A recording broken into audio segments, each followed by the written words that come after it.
In 1555, a peace treaty was concluded between the Ottoman Empire and Safavid Persia, which determined the border between the two states. According to the terms of this treaty, the area of Kars remained neutral and therefore it was forbidden to build any fortifications in it.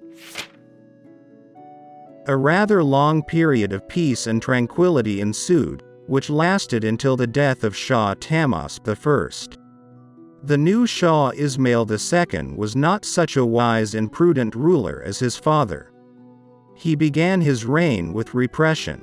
He ordered the killing of 6 of his brothers, as he was afraid that they would claim the throne, and, according to the memoirs of his contemporaries, he managed to spend all the wealth that Tahmasp I had accumulated over 53 years in just a year. Almost everyone was dissatisfied with the reign of Ismail II, so just a year after ascending the throne in 1577, he was killed as a result of a conspiracy. The new Shah was Muhammad Qutbanda, who was a half-blind weak man and little suited to the role of ruler. Observing the problems in the neighboring state, the Ottoman Sultan Murad III realized that there simply could not be a more opportune moment to start a new war and began hastily preparing for hostilities. Already in the summer of 1578, the Ottoman army under the command of Lala Mustafa Pasha left Erzurum and began to move east. Very soon, the Ottoman army reached the neutral province of Kars and began to restore the fortifications, which directly violated the peace treaty previously concluded between the Ottoman Empire and Safavid Iran. Having received news that the Ottoman army was actively restoring fortifications in the Kars region, the Persian army, led by Tokmak Khan, set out on a campaign. On August 9, 1578, on the plain near Lake Childer, the Safavid army collided with the advance units of the Ottoman army under the command of Osman Pasha.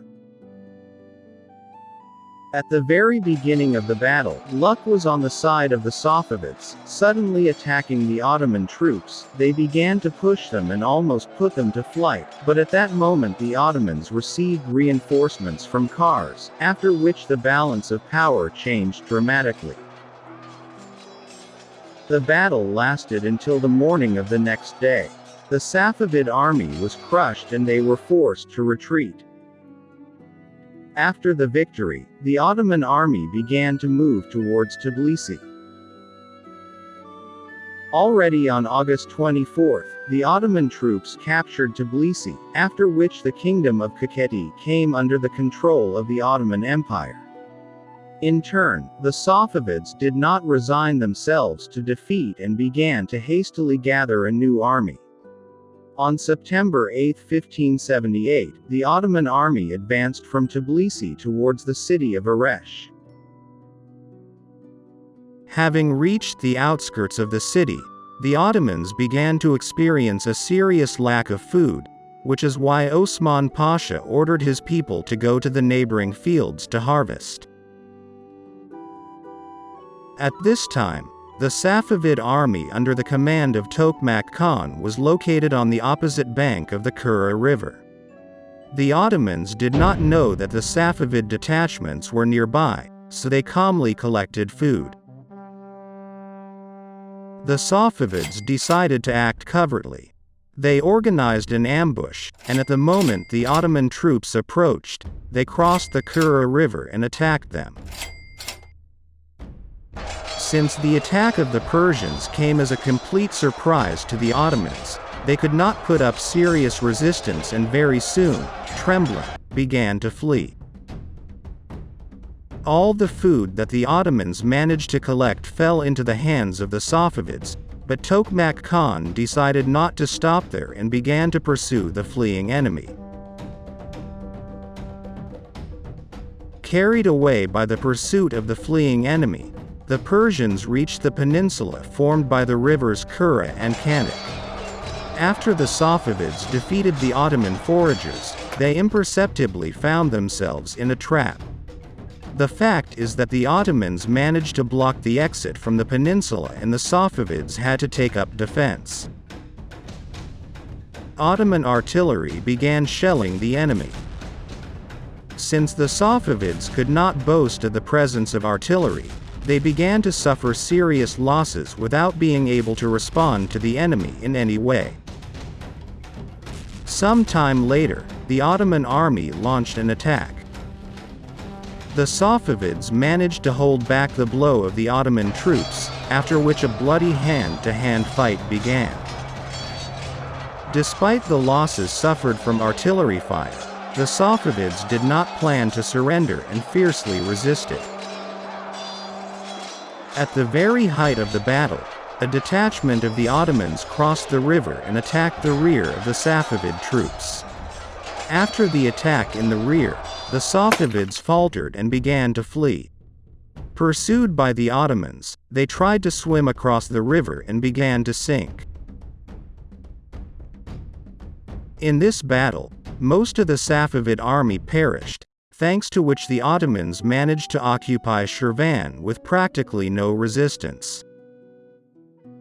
After establishing control over Shirvan, leaving garrisons in the main cities, the Ottoman army returned to Erzurum. In February 1579, a large Safavid army under the command of the Vizier Mirza Salman advanced towards Shamaki. Having received news of the Persian attack, Osman Pasha, who commanded the garrison of the city, realized that the available forces for defense were clearly not enough, so he decided to retreat to Derbent. Having reached the outskirts of Shamaki and occupied the city without a fight, the Safavid army did not pursue Osman Pasha, but instead left the garrisons in the main fortresses and left Shirvan. In July 1579, by order of the Ottoman Sultan, the army of the Crimean Tatars under the command of Mehmed Garay reached Shirvan. The Tatar army plundered Shirvan, Karabakh and Ganja, after which they again returned to the Crimea. When the Ottoman Sultan learned that Osman Pasha left Shamaki and retreated to Derbent, he decided to remove Lala Mustafa Pasha from the post of commander of the Ottoman troops in the region and appoint Koka Sinan Pasha in his place, who was supposed to complete the conquest of the South Caucasus. While Osman Pasha was waiting for the arrival of the main Ottoman army in the South Caucasus, the Crimean Tatars again raided. Together with the Crimean Tatars, Osman Pasha managed to occupy Baku, after which he left the garrison in the city and returned to Derbent again. In 1583, Osman Pasha still waited for the promised reinforcements, thanks to which he was able to take action. He set out from Derbent and defeated the Safavid army in the battle on the Samar River, which went down in history as the Battle with Torches. On May 6, 1583, having won a victory, the Ottoman army occupied Shamaki, after which Shirvan, as well as almost the entire southern Caucasus, passed into the hands of the Ottoman Empire. August 2, 1585, Osman Pasha arrives in Erzurum, where he receives reinforcements. According to the memoirs of contemporaries at that time, Osman Pasha was seriously ill, because of which he could not even ride, but despite this, he still led a new campaign against the Safavids. At the end of the summer, the Ottoman army moved out of Erzurum and began to move into the depths of Iran. Already in early September, Osman Pasha's army reached the vicinity of the former capital of the Safavid state, the city of Tabriz. Having estimated the size of the Ottoman army, the commander of the Tabriz garrison realized that he could not hold the city with the available forces. Therefore, under the cover of night, he left Tabriz with his people. Already on September 20, 1585, the inhabitants of Tabriz opened the gates to the Ottomans in exchange for a promise to preserve their health and life. Unfortunately for them, Osman Pasha was seriously ill at that time and therefore could not fully control his people. In this regard, after the occupation of Tabriz, the Ottoman troops began to rob the city, and everyone who tried to place them was simply killed. On January 30, 1586, after a long illness, Osman Pasha died, due to which the Ottoman troops stopped taking active steps and focused on the defense of the previously occupied territories.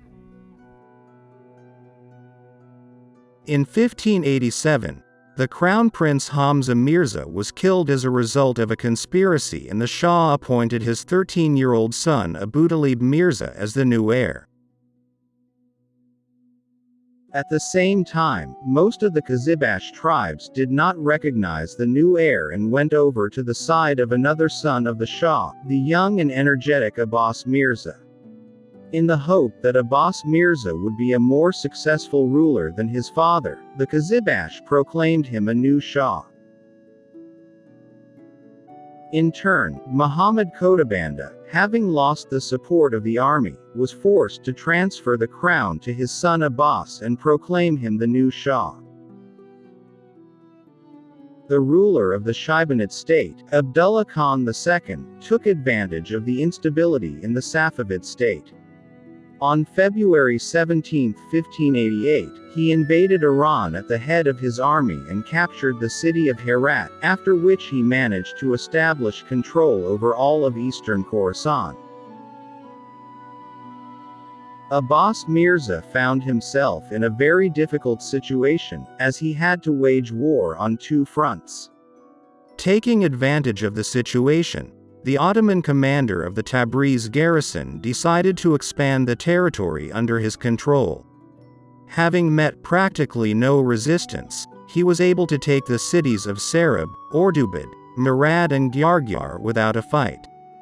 The situation was critical, so Abbas Mirza was forced to start peace negotiations with the Ottoman Empire in order to send the released forces to fight Abdullah Khan. In turn, the Ottoman Empire, having captured quite impressive territories, began to experience serious difficulties in supplying its garrisons.